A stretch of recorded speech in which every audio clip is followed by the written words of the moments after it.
Le voyage temporel, un des mystères les plus fascinants qui captive notre société depuis des décennies. On lui dédie des séries, des films, des romans entiers. Pourtant, on croit qu'il est impossible. Et si je vous disais qu'il n'existait pas un, mais au moins 10 moyens de voyager dans le temps? Des moyens qui nous ont été apportés par les plus grands scientifiques du dernier demi-siècle, comme Albert Einstein ou Stephen Hawking. Des moyens qui vous permettraient d'aller faire un saut de 100 ans dans le futur de votre vivant. Je vous présente aujourd'hui 4 de ces moyens. Bienvenue dans le futur. Numéro 1. Le simple voyage spatial. La vitesse. Des humains ont déjà voyagé dans le futur. Le cosmonaute Gennady Palka a 0,2 secondes de retard sur nous et est donc piégé dans un futur très proche. Son secret, il a passé 879 jours dans l'espace. Et oui, le simple fait de voyager à une grande vitesse dans l'espace peut ralentir notre horloge biologique et donc nous permettre, lors de notre retour sur Terre, de voir notre futur. Pour comprendre cela, il faut comprendre l'une des bases de notre univers, la relativité restreinte.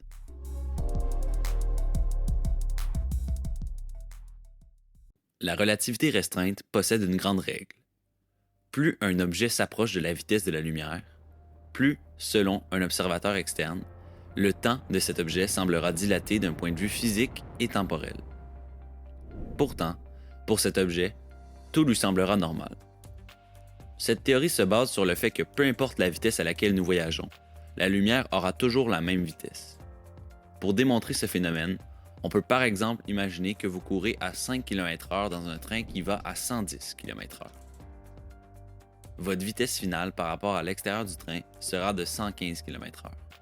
Pourtant, si vous envoyez un rayon lumineux vers l'avant, le rayon aura la même vitesse, peu importe la vitesse du train. Maintenant, imaginons que ce train devienne un vaisseau spatial avec des miroirs aux extrémités dans lequel vous êtes, et qu'un ami vous observe depuis la Terre. Ce vaisseau dispose d'une horloge qui avance son aiguille d'1 minute à chaque fois qu'un rayon lumineux touche les miroirs aux extrémités du vaisseau. Si nous reproduisons la même expérience du train avec le rayon lumineux, vous ne verrez aucune différence que sur Terre et les aiguilles de votre horloge avanceraient normalement. Mais pour votre ami, le rayon prendrait plus de temps à atteindre le devant du vaisseau, car ce même devant se déplace vers l'avant à une grande vitesse. Il verrait donc votre horloge battre la minute plus lentement.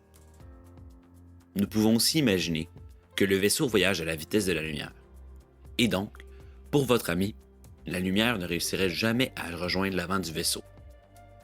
Dans ce cas, toujours selon votre ami, vous seriez figé dans le temps. On en déduit donc que plus notre vitesse est proche de la lumière, plus notre temps se dilate d'un point de vue extérieur. C'est le même phénomène qui est arrivé à notre cosmonaute. Pour lui, son temps s'est écoulé normalement. Mais pour nous, à cause de la vitesse de son vaisseau, additionné à la vitesse de rotation de la Terre, il vivait plus lentement. À son retour sur Terre, le cosmonaute était donc dans un futur très proche. Et c'est ce qui conclut notre premier moyen de voyager dans le temps, la vitesse. Si l'on arrive à voyager très vite dans l'espace, à notre retour sur Terre, nous vivrons dans notre futur. Numéro 2. Les trous noirs. La gravité. Tout le monde connaît les trous noirs, ces grands astres qui sont au cœur de la science-fiction. Je crois que la plupart d'entre vous ne seraient même pas surpris si je vous apprenais qu'un trou noir permettait de voyager dans le temps. Et c'est normal, il y a tellement de mystères entourant ces gouffres sans fin que leur capacité à voyager dans le temps semble banale. Le voyage temporel grâce au trou noir est la suite logique de celui lié à la vitesse. En effet, il se base sur la relativité restreinte, en y ajoutant une autre dimension qui avait alors été oubliée, la gravité.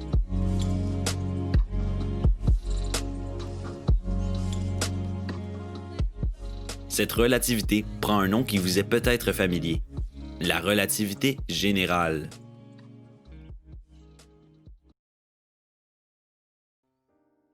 La relativité générale est, entre autres, ce qui explique la gravité. L'espace et le temps sont liés. Tous les corps qui bougent dans l'espace bougent en ligne droite selon un plan. On peut imaginer ce plan comme un drap quadrillé. Lorsque l'on vient poser une planète avec une certaine masse sur ce plan, le drap se déforme et courbe le quadrillage. Plus l'objet est massif, plus le quadrillage sera courbé. C'est le même principe dans l'espace. Les corps massifs comme les planètes viennent déformer l'espace autour d'eux et donc courber la ligne droite selon laquelle les corps bougent. C'est cette déformation qu'on appelle gravité. Selon la relativité générale, si l'espace et le temps sont reliés, la gravité devrait déformer le temps aussi. Et c'est exactement ce qui se produit. Plus notre gravité est grande, plus notre temps sera dilaté. Un peu comme avec la vitesse, ce voyage dans le temps dépend toujours du point de vue. Par exemple, si vous quittiez la Terre pour vous rapprocher d'un objet massif, vous ne verriez aucune différence dans votre temps et vivriez normalement. Pourtant, pour un ami vous observant dans notre chère planète, vous semblerez vivre au ralenti. À votre retour sur Terre, tous vos amis auraient vieilli plus que vous, ainsi que le monde entier. Vous seriez dans le futur. Ce mécanisme est très semblable à celui de la vitesse, mais il est beaucoup plus grand et ne semble pas avoir de limite. Le moyen le plus effectif de voyager dans le temps grâce à la gravité est de s'approcher de l'objet le plus massif connu, un trou noir. Si vous partiez passer 1 heure près d'un trou noir et que vous reveniez sur Terre, vous vous rendriez compte que tout votre entourage aurait vieilli de 7 ans. Bien sûr, il faudrait faire attention à ne pas être englouti par le trou, car sinon, vous seriez pris dans une chute éternelle vers son centre. Numéro 3. La biostase. Il n'y a pas que l'espace qui permet de rencontrer le futur. Votre corps peut lui aussi accomplir ses prouesses grâce aux avancées technologiques folles de la médecine. Tout le monde sait que les ours s'endorment à l'automne pour se réveiller au printemps, évitant ainsi le froid de l'hiver. Pourrait-on faire de même avec les humains pour leur permettre d'éviter des longs voyages spatiaux ou tout simplement leur permettre de faire des bonds de 50 ans sans avoir aucune trace de vieillissement? C'est ce que veut la biostase, stopper au maximum le métabolisme d'un être humain pour lui permettre de voyager dans le futur sans attente. Il est relativement simple de mettre un humain en biostase. Il suffit de refroidir son corps. Pour ce faire, les médecins remplacent le sang du patient avec une solution très saline et froide. La température du corps, qui oscille normalement autour du 37 degrés Celsius, baisse alors drastiquement pour atteindre le 10 et 15 degrés Celsius. Le but de cette manœuvre est de ralentir le métabolisme et donc de permettre au chirurgien d'avoir plus de temps pour opérer sur le corps avant qu'il ne meure. Après le transfert, le patient reste dans cet état pendant 2 heures à la suite desquelles on remet lentement du sang normal dans le corps du patient. Bien sûr, la manœuvre comporte beaucoup plus d'étapes que cela et reste risquée, mais la FDA, l'US Food and Drug Administration, a approuvé son utilisation cette année. Il est important de noter que cette méthode s'applique seulement à des cas très précis où le patient est destiné à la mort dans les prochaines minutes. Si ce procédé vous dit quelque chose, c'est que c'est exactement le même qui est connu sous le nom de cryogénisation dans les films de science-fiction. Pour le patient, cet état ne semble durer que quelques secondes, mais en réalité, cela peut durer des années. On peut donc imaginer un voyage Terre-Mars qui ne durait qu'une fraction de minute au lieu de 2 ans. Et oui, c'est parfois la fiction qui devient réalité.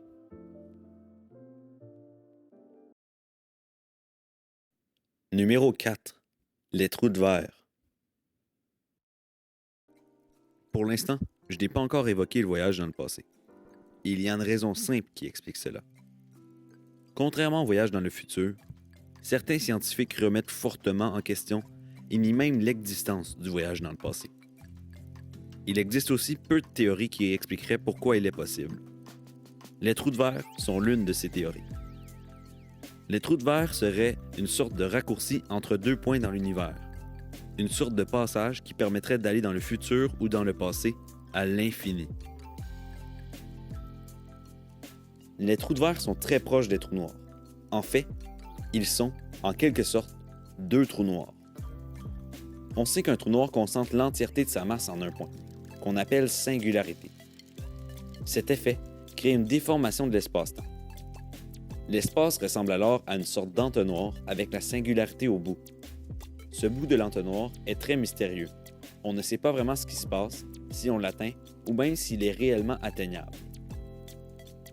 Certains scientifiques ont alors imaginé qu'au bout de ce trou noir se trouverait un autre trou noir dans le sens inverse.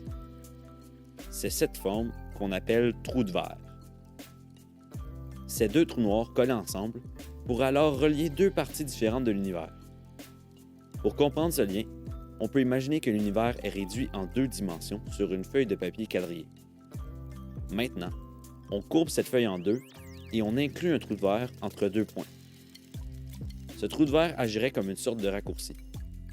Par exemple, au lieu de prendre 6000 années pour voyager du point A au point B, il serait possible de le faire en 1 an. De plus, ce trou ne serait pas un sens unique. On pourrait l'utiliser pour faire des voyages dans le passé. Il faut comprendre que ce trou ne suit pas exactement les lois qui l'entourent et déforme le temps différemment, d'où ses capacités hors normes. Malheureusement, ce phénomène comporte plusieurs gros problèmes. Un trou noir se referme toujours sur lui-même avec le temps. Il faudrait, en effet, une éternité pour le traverser. Il est donc techniquement impossible d'atteindre sa singularité. De plus, un trou noir attire, à cause de sa gravité immense, tout ce qui l'approche. Il serait donc impossible d'avoir un trou de verre stable? Pas exactement.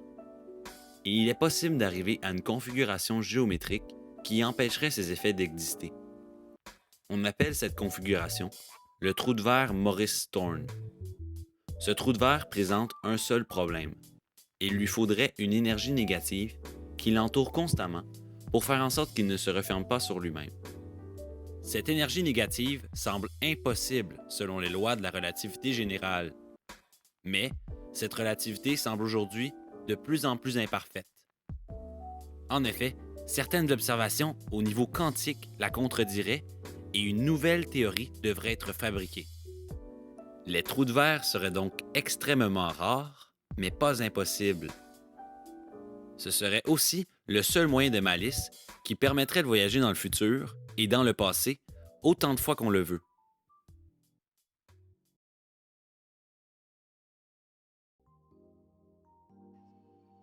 Finalement, malgré la pensée populaire que le voyage temporel est impossible, le voyage dans le futur est bel et bien possible.